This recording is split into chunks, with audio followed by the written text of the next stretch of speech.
Kita lanjut.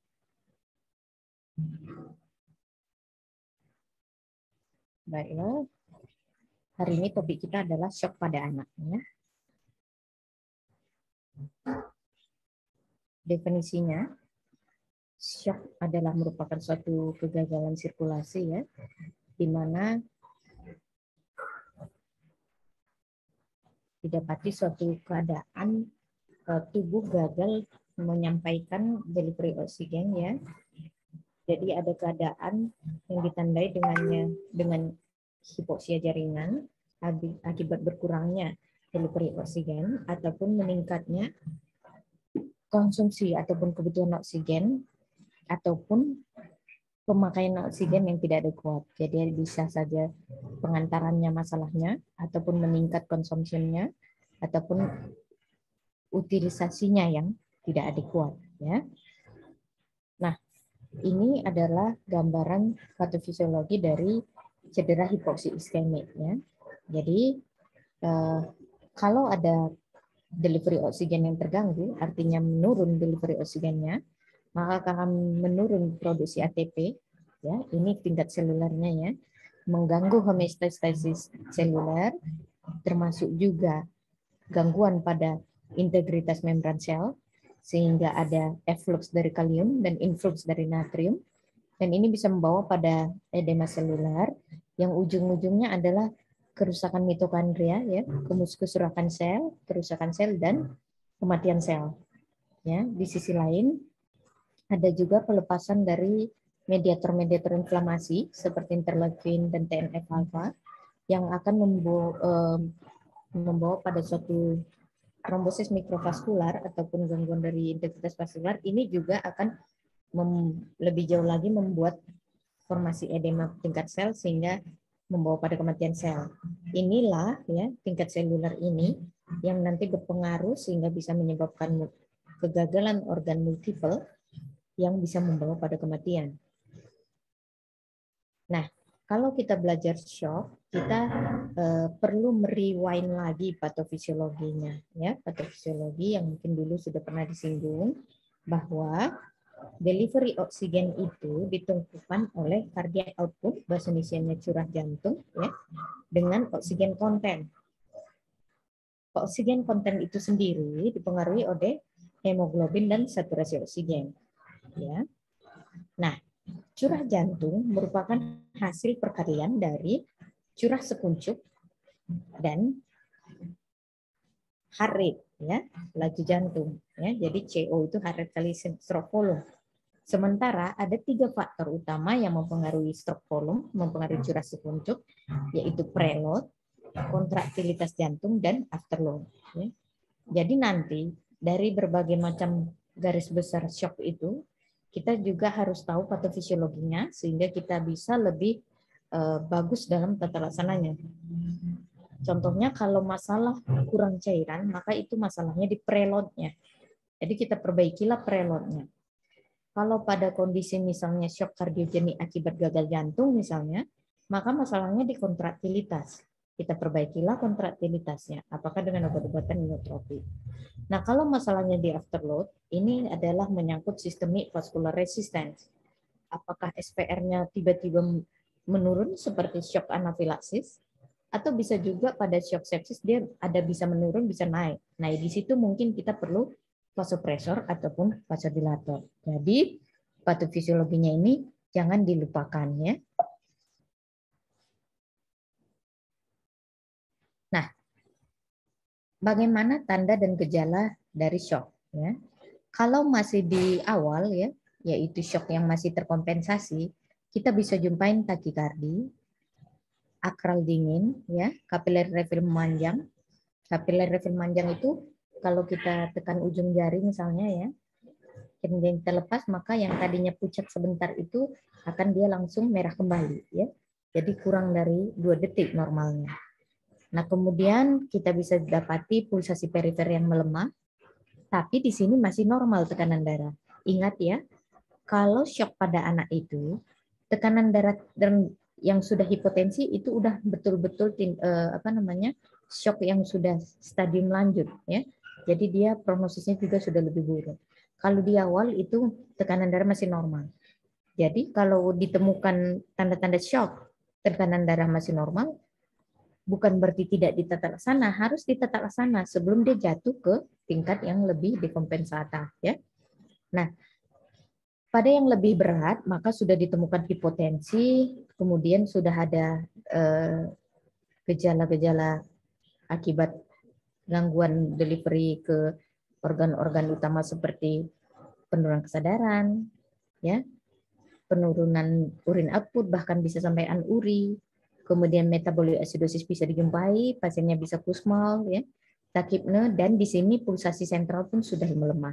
Kalau di awal dia cuma pulsasi perifer yang melemah, maka pada keadaan yang sudah hipotensif, pulsasi sentral pun melemah, ya.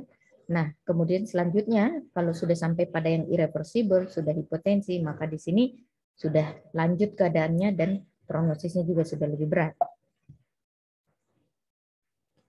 Nah, secara garis besar ya, shock itu ada 4 klasifikasi, yaitu shock hipovolemik, kardiogenik, distributif, dan obstruktif. Ya. Shock hipovolemik merupakan shock yang paling sering ditemukan di anak. Ya. Jadi ini masalah utamanya adalah di preload seperti saya bilang tadi. Bisa saja dia kehilangan cairan keluar dari tubuh seperti diare, ya, diare atau muntah-muntah hebat gitu ya. Ataupun dia bisa saja keluar dari intravaskular ke interstitial.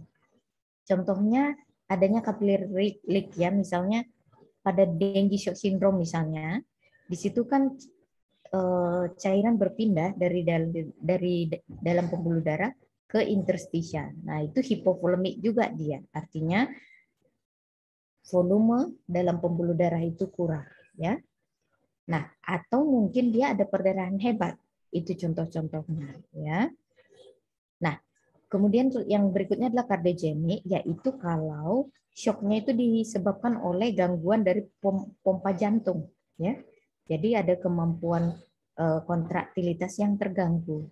Oke. Nah, shock distributif adalah shock yang terjadi akibat distribusinya terganggu oleh karena adanya perubahan dari sistemik vaskular resisten yang seperti saya contohkan tadi. Contohnya pada shock anafilaksis misalnya ya, atau shock neurogenik, terjadi vasodilatasi yang tiba-tiba dari pembuluh darah sehingga sistemik vaskular resistennya menurun, ya, menyebabkan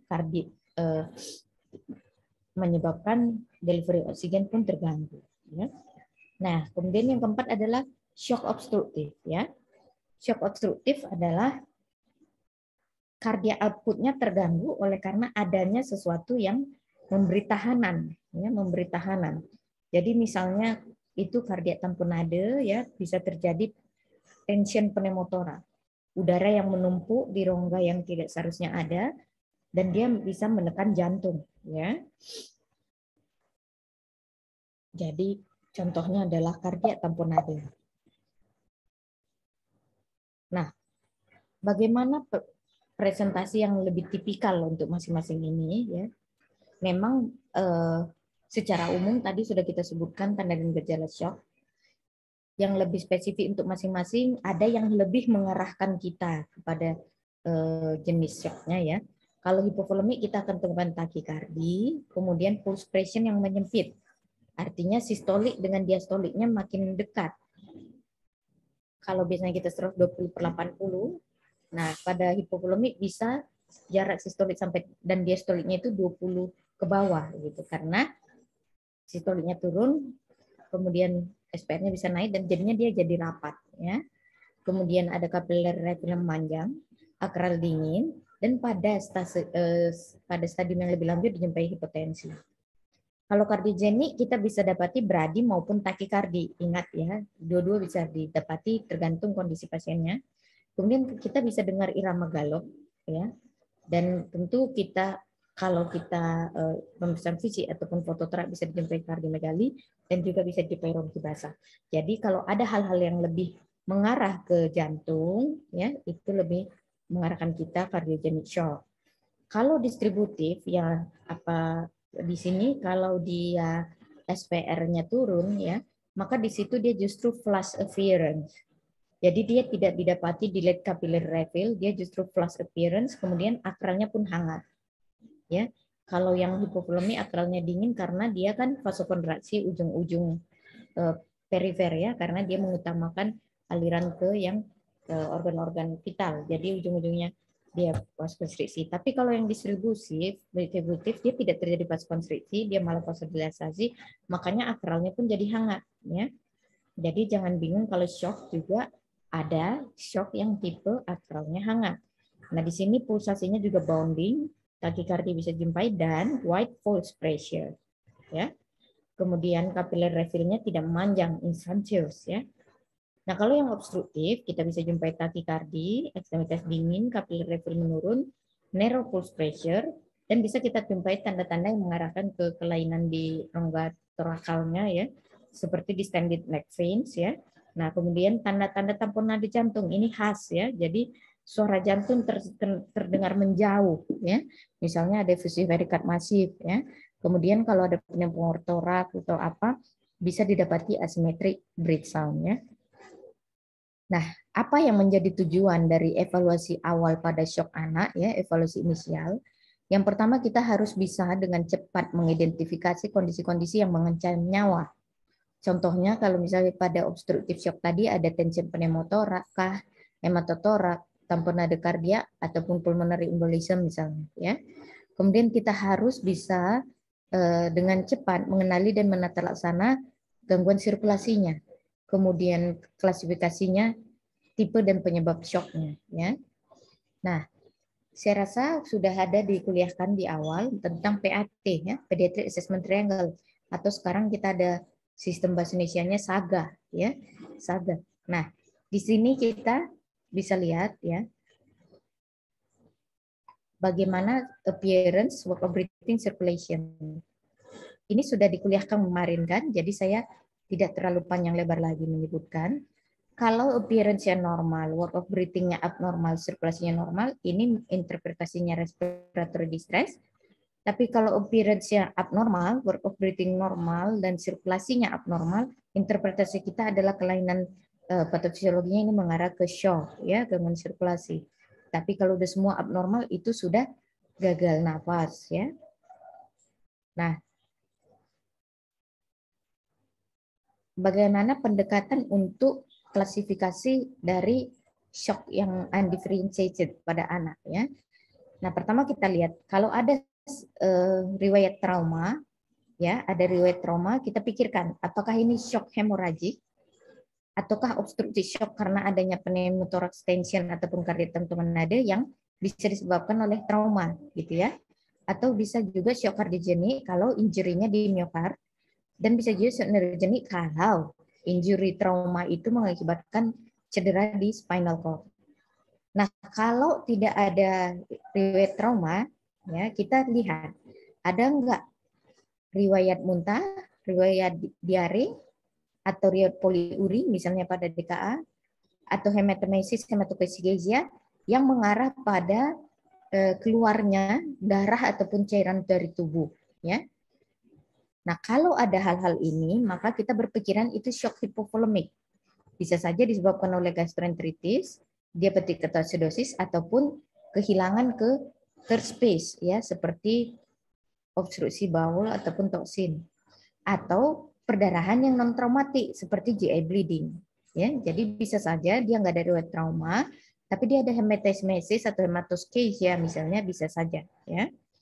Nah, kalau tidak ada riwayat fluid loss seperti ini, ya, kita lihat ada nggak demam, ada hipotermi nggak, ataukah ada kondisi yang mengarah pada imunokompromis, ya. Kalau ada, maka pikirkanlah shock sepsis, ya, shock sepsis. Kalau nggak ada, kita lihat ada nggak pemeriksaan kardiologisnya yang abnormal. Kalau ada, bisa saja dia cardiogenic shock, apakah aritmia, ya, mana tahu kita mendapatkan tanda-tanda aritmia, atau kita mendapatkan tanda-tanda yang mengarah ke congenital heart disease, myokarditis, kardiomyopati, ataupun keracunan, atau bisa saja kardiak tamponade yang non traumatik seperti efusi perikard, ya. Nah, kalau tidak ada dijumpai pemeriksaan kardiologis yang abnormal, maka kita lihat lagi ada nggak dia terekspos pada alergen, ya, dan apakah dijumpai wheezing ataupun urtikaria. Kalau ya, maka itu mengarahkan kita pada shock anafilaksis, ya. Kalau tidak, maka pikirkan tension pneumotoraks yang non traumatik atau masif emboli paru atau adrenal insufficiency. Nah, ini step by step yang bisa mengarahkan kita kepada kira-kira jenis shock yang mana, ya. Selanjutnya kita masuk ke tata laksana inisial shock pada anak, ya. Pertama kita lihat tanda klinisnya, ya. Seperti tadi, ya, apakah pulsasi perifer yang melemah, ya, atau kulitnya pucat, motlet, ya. Kemudian ada gangguan kesadaran, penurunan kesadaran, kemudian bisa dijumpai takikardi ataupun bradikardi. Nah, dalam menangani kegawatan jangan lupa tetap airway, breathing, circulation, ya. Nah, kita lihat airway-nya apakah secure atau perlu bantuan posisikan jalan napas, ya. Nah, kemudian berikan oksigen, ya, karena kita hendak menghindarkan hipoksemia. Kemudian identifikasi dan atasi kondisi yang mengancam nyawa seperti apakah ada aritmia, apakah ada shock obstruktif yang disebabkan oleh tension pneumotora dan lain sebagainya, ya, apakah anafilaksis. Kemudian kita pasang monitor, ya, kita harus lakukan pemantauan terhadap vital sign, heart rate, blood pressure, jangan lupa pulse oximetry. Kalau dia ada gagal napas, kita harus atasi gagal napasnya, apakah perlu dia dipasangkan bantuan ventilasi mekanik, ya, sesuai dengan kebutuhannya. Nah, dalam 5 menit kita harus sudah pasang akses pena, ya. Pertama, lebih disukai tentu, ya, pertama kita coba yang perifer, ya. Dan kita coba dengan jalur yang paling besar gitu. Kalau akses perifer tidak berhasil dipasang, apakah pembuluh kolaps, sudah susah misalnya, maka kita harus pasang intraosseous, ya, atau central venous line. Prinsipnya kita perlu akses vaskular untuk menghasilkan cairan, ya. Kemudian jangan lupa periksa juga gula darah dan studi laboratorium yang sesuai dengan indikasi. Kalau nggak ada tanda-tanda overload cairan, maka berikanlah resusitasi cairan dengan cairan kristaloid, ya, ringer laktat ataupun normal salin, ya, seperti ini. Kalau dia yang hipotensi langsung kasih 20 cc per kilo selama 5-10 menit, yang terkompensasi 10-20 cc 5-20 menit, ya. Nah, kemudian selanjutnya kita evaluasi lagi, ya, evaluasi lagi apakah ada kebutuhan-kebutuhan seperti kalau dia ada perdarahan mungkin dia perlu transfusi darah. Kalau dia mengarah ke septic shock kita harus berikan terapi antibiotika empiris. Kemudian kalau hipoglikemi maka kita harus berikan bolus dextrose, ya. Kalau ada congenital heart disease yang tidak dependent, maka kita harus berikan prostaglandin. Dan kalau ada mengarah ke adrenal insufficiency, kita beri sistemik kortikosteroid. Kalau ada gangguan elektrolit, kita harus atasi, ya. Jadi ini kita harus tetap terapi juga sesuai indikasinya. Kemudian kita evaluasi target kita, ya. Apa target kita? Target kita tentu tekanan darah tercapai minimal di atas persentil 5. Kemudian pulsasi baik sentral maupun distal itu harus sudah teraba, ya. Sudah cukup, ya. Dan kemudian akral hangat dengan capillary refill kurang dari 2. Kemudian status kesadarannya membaik dan urin output mencapai 1 cc per kilo atau lebih, ya. Ini yang menjadi target dari klinisnya, ya. Artinya kalau sudah tercapai, shocknya sudah teratasi, ya. Kalau sudah teratasi, maka kita tetap lakukan pemantauan, ya. Kemudian atasilah penyebabnya, ya. Apakah tadi penyebabnya gastroenteritis atau penyebabnya ada kelainan jantung dan lain sebagainya, ya. Kemudian dirawat dengan sesuai indikasinya. Kalau target belum tercapai, ya, Artinya tekanan darahnya mungkin masih rendah, pulsasinya belum teraba, ya, CRT-nya masih panjang, urin belum keluar misalnya, maka kita pertama cek dulu ada nggak tanda overload, yaitu ronki, ya, ronki basah, ya. Misalnya tadinya nggak ada ronki basah, terus jadi ada ronki basah. Kemudian apakah ada perburukan distres napas, ya, atau perburukan kebutuhan oksigen? Yang misalnya tadi cukup dengan 1 liter per menit, atau dia perlu simple mass sampai 6 liter misalnya. Atau irama Gallop, ataupun distensi vena jugular, ya, atau yang tadinya nggak hepatomegali jadi hepatomegali, ya, ataupun dijumpai kardiomegali, apakah dari pemeriksaan fisik ataupun chest radiogram. Nah, kalau ada tanda-tanda fluid overload ini, ya, maka kemungkinan dia jatuhnya ke shock kardiogenik. Maka kita perlu evaluasi fungsi jantungnya. Kalau memang memungkinkan ada eko ataupun konsultan kardiologi anak, ya. Nah, kalau memang masih diindikasikan untuk cairan, kalau sudah probable cardiogenic shock, maka bolus cairannya harus lebih kecil dan lebih lama periodenya, yaitu 5-10 cc per kilo selama 15-30. Dan kita mulailah vasoaktif, artinya obat-obatan yang membantu pumping jantungnya. Ya. Tapi kalau nggak ada tanda-tanda overload ini, ya, jadi tadi target shocknya belum teratasi dan tidak dijumpai overload, maka kita masih boleh mengulangi bolus cairan 10-20 ml/cc per kilo tadi, ya, sesuai kebutuhan. Artinya kita harus tetap evaluasi target klinis dan tanda-tanda overloadnya, ya. Kalau setelah kita ulang sudah muncul tanda-tanda overload yang tadi belum ada itu, maka berarti kita harus bantu pumpingnya dan bukan lagi bolus ulang cairannya, ya. Nah, kemudian kalau setelah kita ulang ini, tanda-tanda shock masih tetap dijumpai, artinya belum teratasi, maka kita harus reevaluasi penyebab shocknya. Kemudian kalau ada kecurigaan ke shock hemoragik, harus kita evaluasi sumber perdarahan, ya. Kalau perlu kita konsul bedah untuk menghentikan perdarahan dan transfusi darah, ya. Kalau hipovolemic shock, maka kita coba nilai ulang cairan ongoing loss dan keperluannya, ya. Kalau dia yang suspected distributed shock, sesuai kondisi kita kasih vasoaktif, dan jika memungkinkan ada tersedia kita konsul ke pediatric critical care, ya. Nah, kalau setelah kita ulang goalnya tadi tercapai, tensinya membaik, ya, tercapai, urinnya tercapai, pulsnya kuat dan lain sebagainya, maka tetap lanjutkan pemantauan, kemudian tata laksanalah kondisi yang menjadi underlying-nya dan masukkan pasiennya ke ruang rawat inap yang sesuai. Nah, untuk pemeriksaan laboratorium apa saja yang diperiksa, maka pada semua pasien yang mengalami shock kita harus periksa gula darah secara cepat.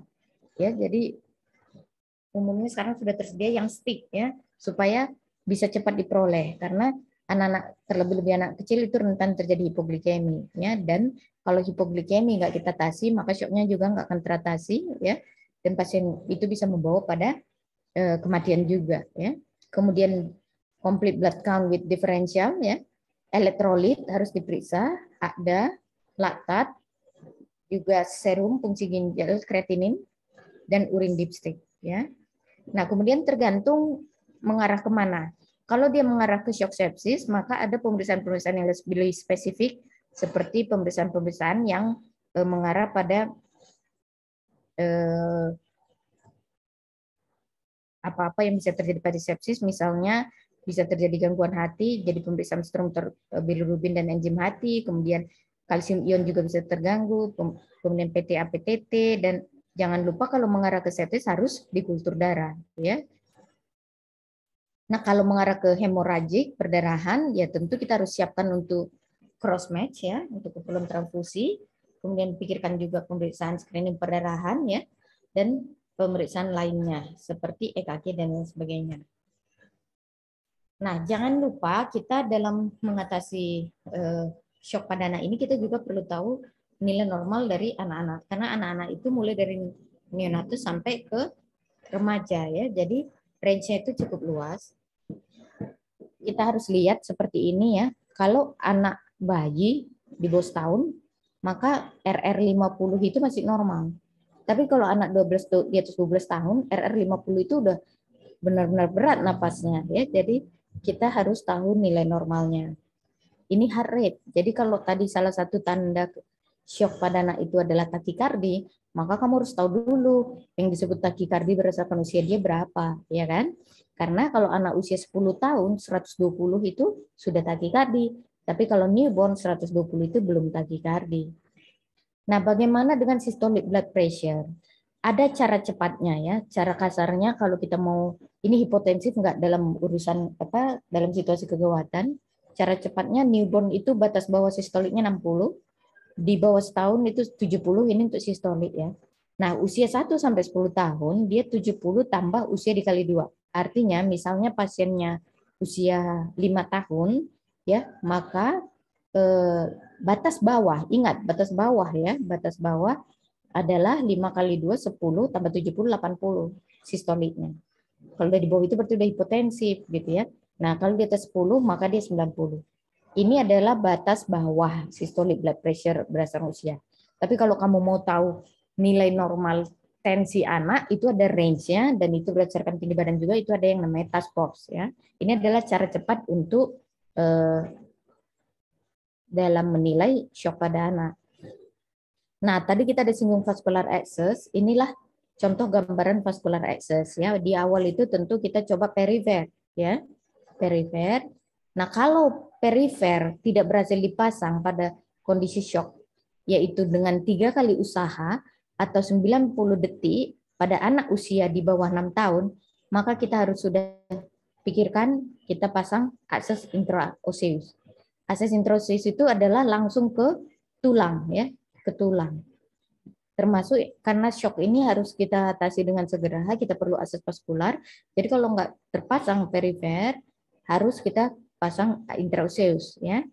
Kemudian kalau intraosseus tidak bisa dipasang ataupun anaknya lebih dari 6 tahun usianya, maka jika tidak terpasang perifer, kita pasang central venous access ya.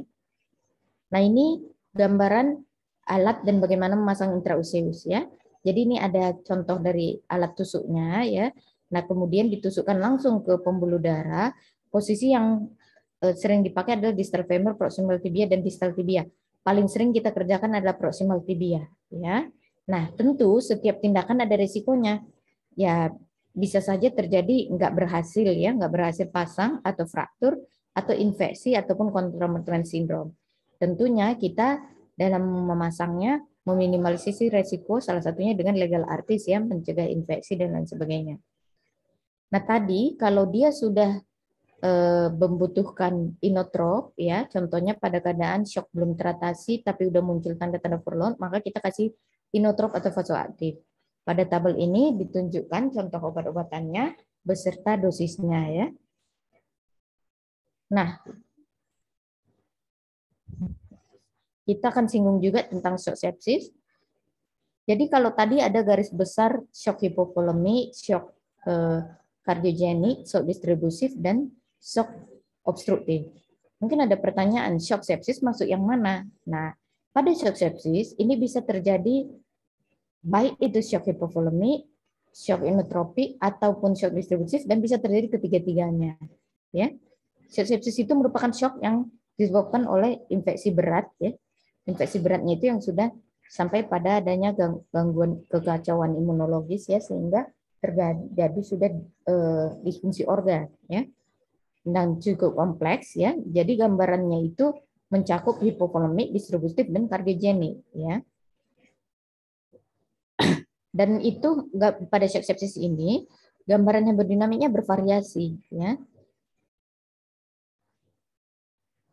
Dan di sini yang terjadi adalah adanya aktivasi dari mediator-mediator inflamasi yang membawa pada patofisiologi yang cukup kompleks dan bisa terjadi mikrotrombosis ya. Tata laksananya tetap pertama ABC, kemudian stabilisasinya ya. Nah, dalam 1 jam pertama di emergency room kita harus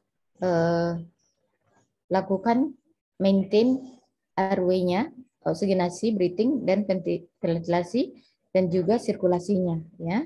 Dengan target endpoint-nya itu adalah capillary refill yang kurang dari 2 detik, urine output lebih dari 1 cc per kilo per jam, perbaikan kesadaran, kemudian pulsasi yang normal, akral hangat, kemudian diharapkan tercapai berat tekanan darah, serta jangan lupa glukosa juga harus diperiksa dan kita harus koreksi kalau hipoglikemi dan juga termasuk kalsium ion, ya. Karena kalau dia hipokalsemi maka shocknya tidak akan teratasi, ya.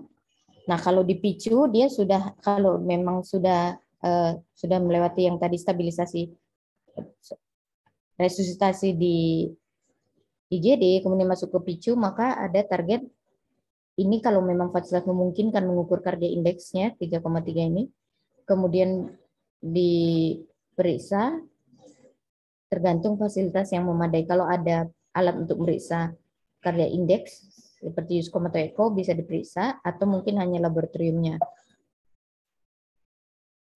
Ya, ini adalah heart rate dan MAP kurang CVP berdasarkan usia. Nah, ini secara skematis tata laksana shock sepsis pada anak, ya. Jadi pertama tetap ABC, ya, kemudian pasang akses vaskular, kemudian resusitasi inisial 20 cc per kilo dan diperiksa gula dan kalsium. Kalau memang hipoglikemi hipokalsemi maka dikoreksi. Kemudian dilihat teratasi enggak shocknya.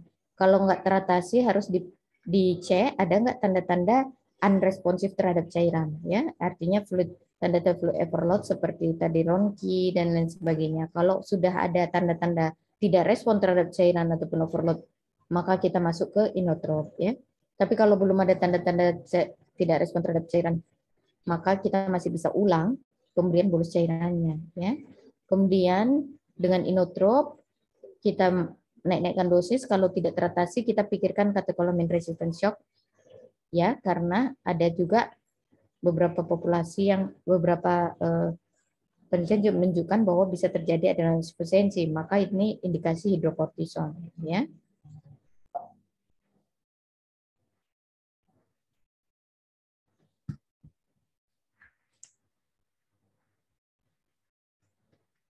Sampai di sini apakah ada yang ingin tanyakan?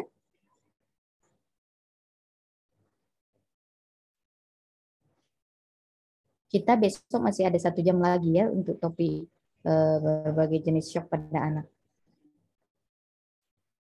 Kalau tidak ada yang ditanyakan, sampai sini dulu kuliah kita. Selamat sore. Terima kasih. Terima kasih, dokter. Terima kasih, dok.